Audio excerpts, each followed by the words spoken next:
Hi, my name is Kendall Aragon, and I'm here today to share with you my exhibition, Tap Dancing Through Time. The name for this exhibition came from my past experience and present experience in tap dancing. I've been a dancer my entire life, starting at the age of 3 and continuing on to present day. In the States, I was a competitive dancer, dancing across the country in various venues and performing in various styles including jazz, tap, ballet, and hip hop. And so, with that came my inspiration for choosing this exhibition and why I think it's a valuable asset for a museum in London. Moving on to the overview.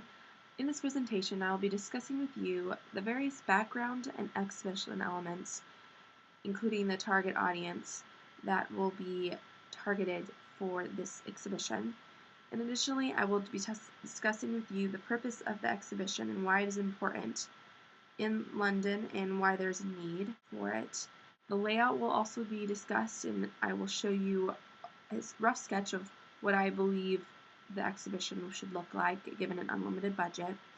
And lastly, I'll discuss various uses of technologies, pictures, objects, and so forth to further represent the exhibition that I've created. So this picture I felt was a great representation of how I see tap dancing is to keep calm and tap dance.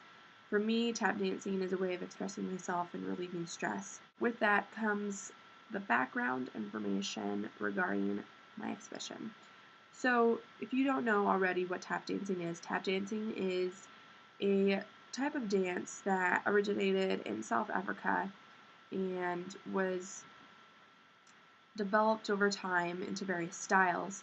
So these various styles are listed on this slide, one being Irish and river dancing. So Irish and river dancing, to be specific, is a very unique type of dance, very put together, very conformed, not very relaxed, but with that, it is beautiful to watch and listen to at the same time. Additionally, there is the Juba dance clogging, which includes a double tap on the front tap of a tap shoe, which means that there is a double rhythmic sound that comes off to the audience when it's hit against a dance floor. So there's a rhythmic differentiation that comes with this type of dance. The buck and whip vaudeville minstrel dancing originated in Broadway and has been very popular in the 60s and on, and even before then.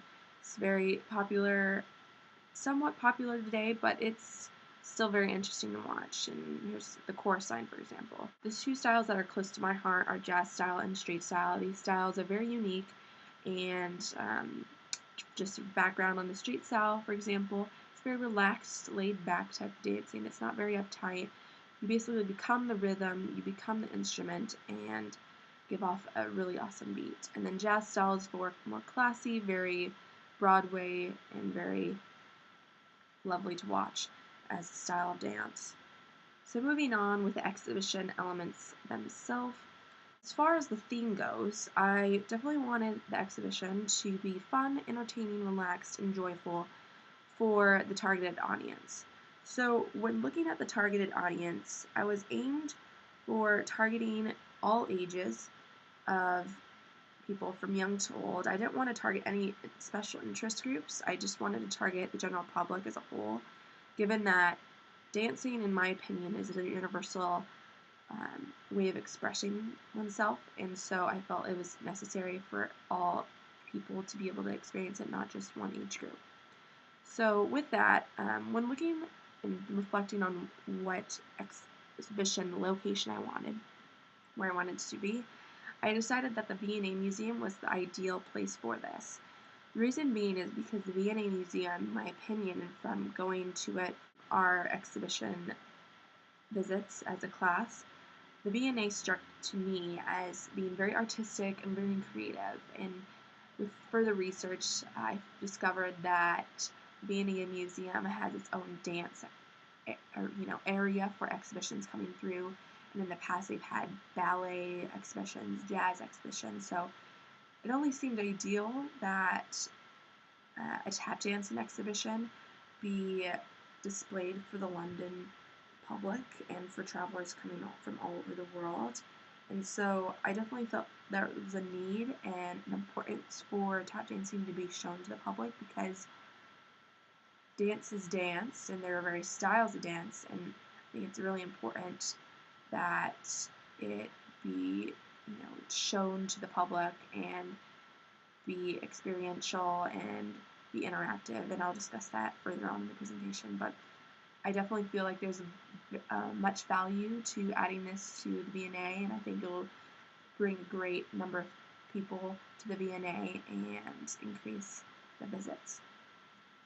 So with that, when thinking about what type of exhibition I wanted it to be, I definitely wanted it to be a temporary exhibition. The reason why is because tap dancing is not the primary style of dance. When people think of dance and so forth, they think of jazz, they think of ballet, and they think of hip-hop. Tap dancing is more of the underground style of dance. It's not as popular, but with that, I thought it was a great opportunity for my team and I to display this exhibition around the world, to be able to travel with various professional dancers and to spread the love and joy of tap dancing that it has to offer its visitors in the world.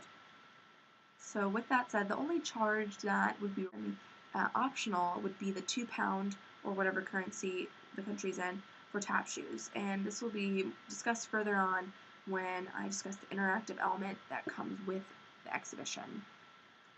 So moving on to the purpose of the exhibition.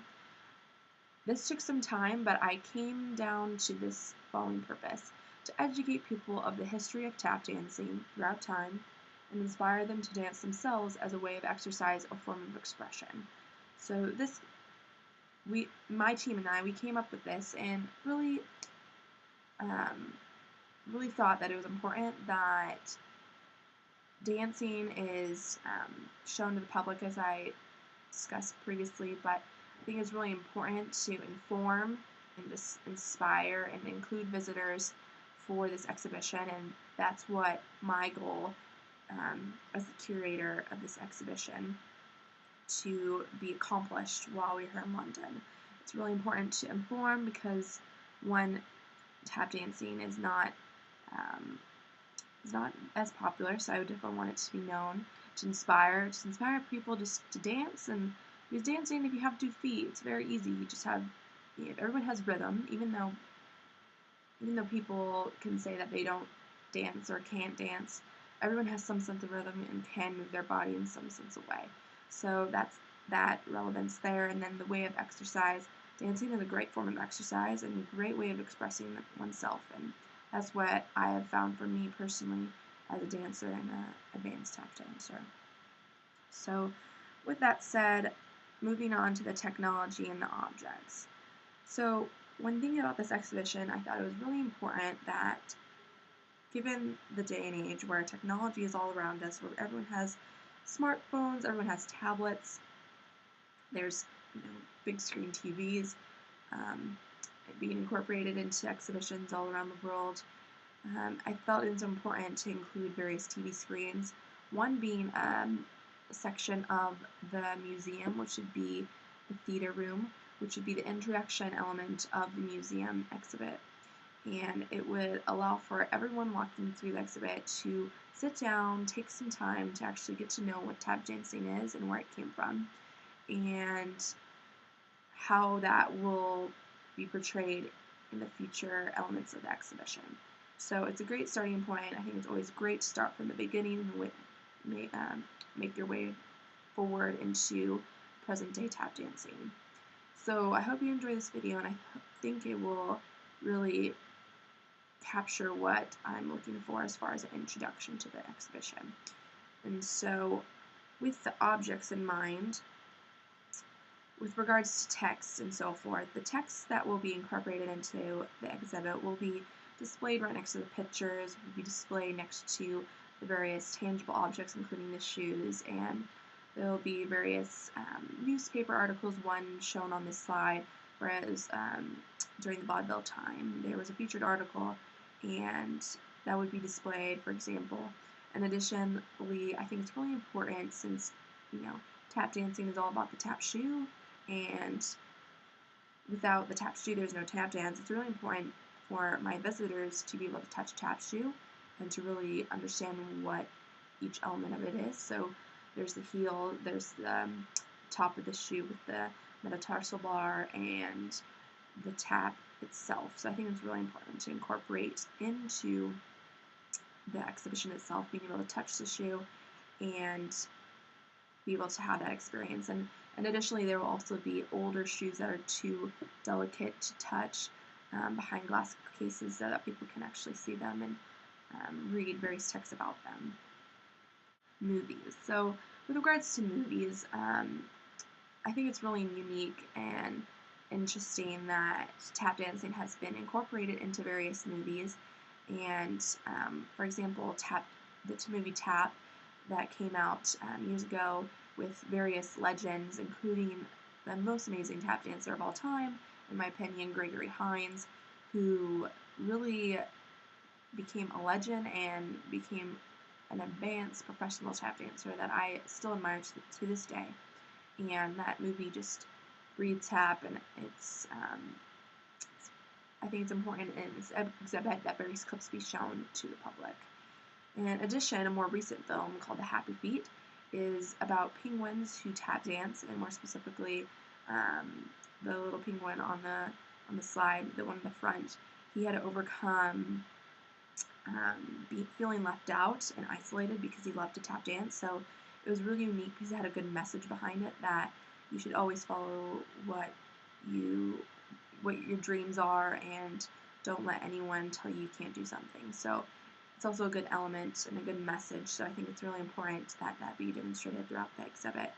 And I think that's also an element that makes this exhibition unique, is that we are catering towards every age group, and we're really wanting to share lessons of you can do whatever your heart desires, you can overcome diversity, you can follow your dreams, and this is one of my dreams, is starting this exhibit. So moving on to the interactive element that I will find very unique about the experience. So the interactive element will, one, be with the performance element, where professional dancers will travel with the exhibit and be able to perform for the people that visit it. And it'll be really unique because there'll be various styles of dances being displayed on a stage. And then with the interactive class, there'll also be a designated room within the exhibit that will allow people to take classes. And this is where the cost will be incurred with the small charge for the tap shoe. That's where this charge will be incurred. And it'll be really neat because if you don't want to take class, you can still watch, you can still be involved in the experience as a whole. And so with that comes the layout. So the layout, I want to do a rough sketch of what I thought it would look like. And so as far as the entryway, I definitely want it to be different and unique. And so I wanted the flooring to be wooded floor with various lights and pictures of tap dancers all around walking into the ticket office. From the ticket office, you get your ticket, and from there move on to the theater room, which would include the introduction video that I just discussed earlier. And then from there, move on to various displays of real-life tap dancers and wax figures, and I think that would be really unique. There'll also be interactive lessons, touch screens, including the media and so forth, and have various exhibits displaying the various styles. And then we'll move on to the tap dancing room, where this will be optional, it's not required, and won't distract everyone because it'll be closed off from the rest of the exhibit, but still be viewable. And then lastly, the shows and so forth, the ending, and a commentary booth. So I think that's all for the layout. As for the inclusion, the exhibition, I definitely want it to be unique, refreshing, creative, and interactive. And my hopes for this exhibition is for tap dancing to be known throughout London, and for it to become a very popular exhibit throughout its course at the London location at the V&A Museum. So I thank you so much for taking the time to listen to my presentation today. Thank you. Bye-bye.